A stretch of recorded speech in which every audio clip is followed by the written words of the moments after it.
That moment after graduation, or maybe you're still in college trying to figure things out. It can feel like, well, like you're standing at the edge of this huge landscape and your compass is just spinning. Hmm. A lot of potential there, definitely. Right, potential. But also, I imagine for parents watching their kids, it's this mix of pride and maybe a little bit of worry, like what's actually next? Oh, absolutely. That potential often comes tangled up with a fair bit of uncertainty about the actual path forward. And that's exactly what we're digging into today in this deep dive. We're Yeah. focusing on something really, really fundamental for making smart career choices, especially for, post-secondary students or recent grads. Self-awareness. Yes, the crucial role of self-awareness. We've got some really interesting materials here, blog posts, online discussions that offer some pretty compelling takes on this. And importantly, some practical ways to approach it. Right. So our mission today is to kind of pull out the key nuggets from these sources for you, the listener. We want to highlight why knowing yourself is so vital for career planning. And point toward some tools and maybe communities that can genuinely help. And just to show why this is so critical, think about this for a second. Some stats we came across. Something like 14% of students don't even come back for their second year of college. Wow, 14%. Yeah. And then, get this, 60% of engineering grads, they end up working outside of engineering. 60%, that's huge. It's huge. And maybe the biggest one. Nearly 3/4 of people, 74.3%, say they're dissatisfied with their jobs. Oof. Those numbers really paint a picture, don't they? It's not just random noise. No, it hints at something deeper going on. Definitely. And while, those failures might sound a bit discouraging. A bit. Yeah. Well, yeah, okay, maybe quite discouraging. Ah, But we should maybe reframe them. Think of them as showing just how important it is to be proactive. proactive and self-aware before you make these big commitments. Exactly. You wonder what's behind those numbers, right? Exactly. Maybe it's expectations not matching reality, or maybe just not having clarity on your own strengths and interests guiding those first big decisions. Precisely. And that leads to these, well, what the source is called costly detours. Ah, costly detours. Yeah, like switching majors, think about the time and money there, or being stuck in a job you dislike, the sort of emotional drain. Or even dropping out of education altogether. Right, and higher education, it's a massive financial investment. These detours just make it even more expensive. Absolutely. And it's not just the money, is it? It's your momentum, your confidence, Yeah. your overall well-being. So that's where this idea of really cultivating self-awareness comes in as like the antidote. It's positioned that way, yes. Yeah. It becomes incredibly valuable. Okay, so let's unpack that a bit. Self-awareness for careers. What are we really talking about?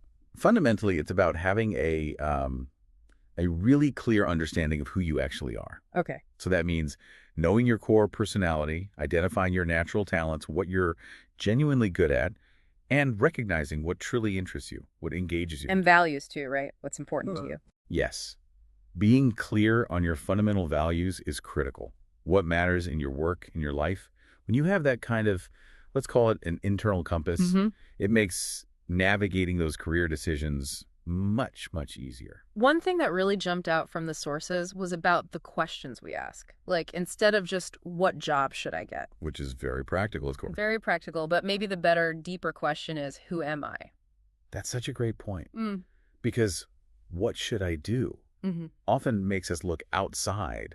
What's popular? What pays well? What are people expecting of me? Yeah, external pressures. Right. But who am I? That forces you to look inward. It prompts that deeper dive into your own motivations, your intrinsic drivers. So you align your career with your authentic self, not just chasing something. Exactly. Not just chasing external validation. We saw a really powerful example of this in the story of John, the lawyer. Ah, yes, John's story. Here's a guy super successful by conventional standards, made partner, managing partner, the whole deal. The kind of career path many aim for. Totally. But then, after 30 years, he has this realization. That it wasn't really his passion. Exactly. He realized he'd been living out a career that was more aligned with what his parents wanted for him, rather than his own genuine interests. And what's so telling there is how external success doesn't automatically equal personal fulfillment. Not at all. And the source materials suggested, interestingly, that if he'd had access to, say, modern tools back then, like predictive analytics. Predictive analytics again. Yeah, tools that look beyond just grades, considering behavior, personality. He might have seen other potential paths much earlier, paths that were maybe a more natural fit for who he fundamentally was. It really makes you think, doesn't it? How different could his journey have been with that kind of insight? It highlights that potential for missed opportunities or maybe just delayed fulfillment. Then there was the other case study, kind of the opposite situation, the engineering parents. Right, parents whose son was studying chemical engineering. Yeah, they'd invested a lot, emotionally, financially. So when he comes to them after 2 years and says he wants to change direction, well, you can imagine. Understandable concern, absolutely. It's relatable. They had a vision probably tied to that field. But what was really impressive was their willingness to, pause, to look beyond their initial reaction and actually try to understand their son's potential more deeply. They didn't just shut it down. They sought out more information. Exactly. They were open to the idea that maybe their assumptions weren't the full picture. They asked this really crucial question. Something like, okay, what if our son could become an engineer, technically, but maybe his natural talents would only make him average and potentially unhappy? Connecting it back to those dissatisfaction stats. Yes, they had those numbers in mind, didn't want that for him. And the insights they got from an assessment, I believe it was, Yeah. were quite revealing. Eye-opening, yeah. It suggested that, okay, he could probably tough it out and finish the engineering degree. His profile indicated his real potential for excelling, for being a top performer, was actually somewhere else. Yeah, it wasn't just one other path either. It flagged something like 15 alternatives where he showed real promise. 15? Okay. And financial accounting came up as a particularly strong fit, even hinted at potential down the line as a CFO. Wow. That's a huge difference from potentially average engineer to potentially high-flying CFO. It really shows the gap between just having the aptitude for something versus having the potential to truly thrive and find satisfaction. It really does. And you have to wonder how many people are out there, feeling just okay in their jobs when they could be absolutely flourishing elsewhere. I'm sure loads of listeners can relate, either personally or knowing someone like that. And this naturally leads us to talking about some of the resources that can help with this whole self-discovery process. One platform mentioned was rutherfordintel.io. Okay, rutherfordintel.io. Tell us about that. What's the deal there? So it's presented as this online platform, and its main focus is helping people gain that deeper self-understanding, specifically in relation to careers. Right. Apparently, it's built on a pretty significant foundation of behavioral research. 50 years, they said, by Dr. Larry Cash. 50 years, wow. Yeah, and it uses advanced analytics to try and connect your personality traits, your passions, with actual career options. Okay, that sounds promising. What makes their assessment stand out, according to the sources? Well, a big claim they make is about its predictive accuracy. The material suggested an 85% accuracy rate in correlating personality with on-the-job performance. 85%? That sounds high. It does. They even said this exceeds the accuracy of over 99% of other assessment tools globally. Now, obviously, we need to take any accuracy claim with, a grain of salt. How it's measured matters. Sure. But it suggests a pretty robust approach. It does. It implies a methodology that's trying to be quite precise in its predictions. So, okay, say someone uses Rutherford Intel. What are the practical benefits? What do they actually get out of it? Well, several things potentially. First, they get a personalized list of career paths, usually around 10 to 15 options that seem to align well with their profile. Okay, concrete options. Yes. And going through that process inherently boosts self-awareness, right? Yeah. You start understanding why certain careers are suggested for you. Helps avoid those costly detours we talked about. That's a key aim, yes. Identifying potential mismatches early. It also tries to highlight areas where you have a high potential to perform really well. So not just avoiding bad fits, but finding great fits. Exactly.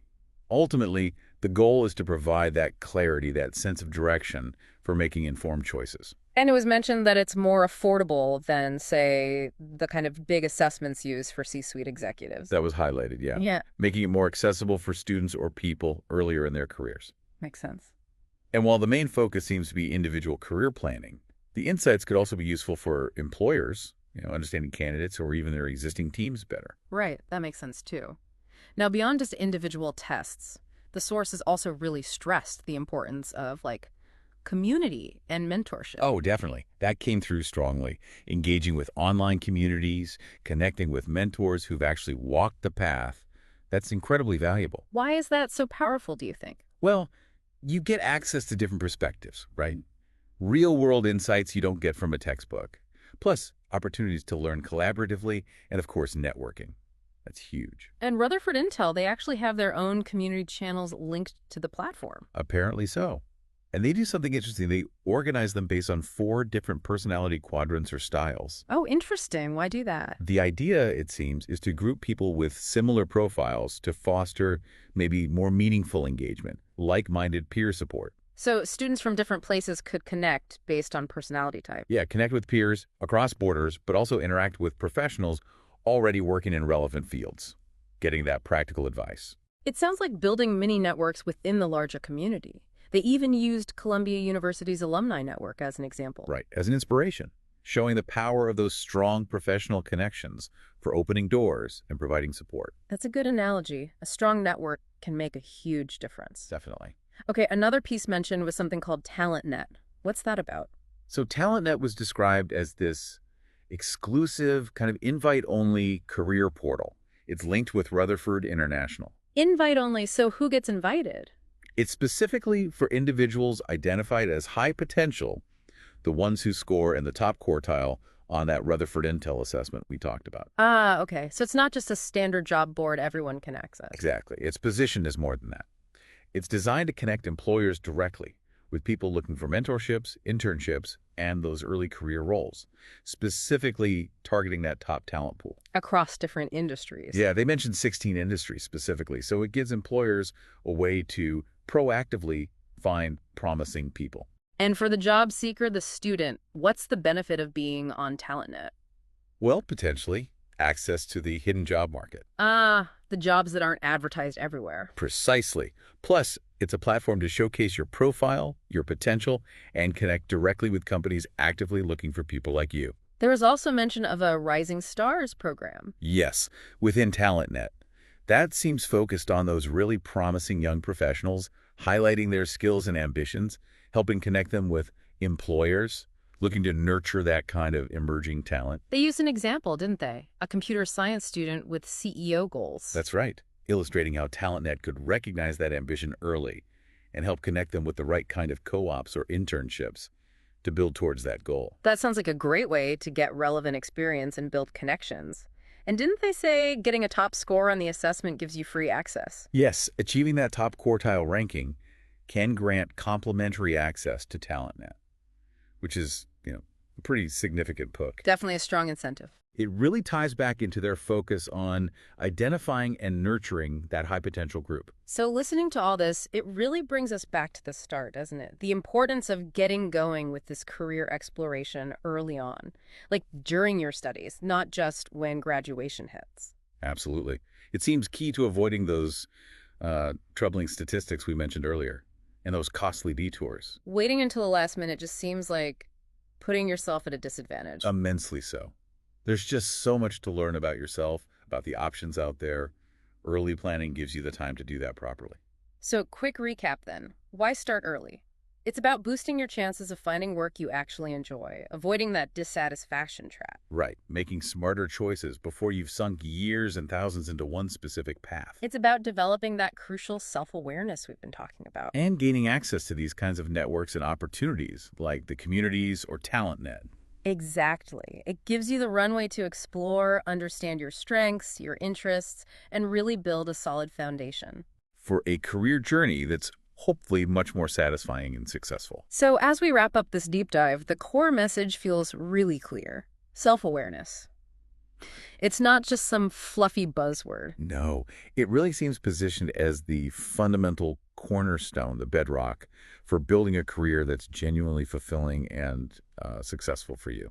Understanding your unique mixed talents, passions, values, that seems to be the essential first step. It gives you the confidence and the intention to navigate that complex world of career choices. So the big takeaway for everyone listening, If you prioritize the self-discovery piece and maybe leverage resources like the Rutherford Intel assessment or their community's talent net, You stand a much better chance of gaining clarity, finding direction, and getting a real competitive edge in shaping your future. it really leaves you with a pretty compelling thought, doesn't it? Which is, Well, what if the real key to your ideal career isn't just about stacking up skills or hitting a certain salary, hmm but about deeply, truly understanding who you are and then deliberately aligning your work with that? yeah, think about the potential that could unlock. That deep self-knowledge guiding your choices. Definitely something to chew on. And if listeners are feeling ready to, take that first step towards self-discovery. The suggestion is to check out rutherfordintel.io. Learn more about their assessment. See if it feels like a fit. Right. And the sources also provided contact info, an email, a contact form if people want to reach out directly for more guidance.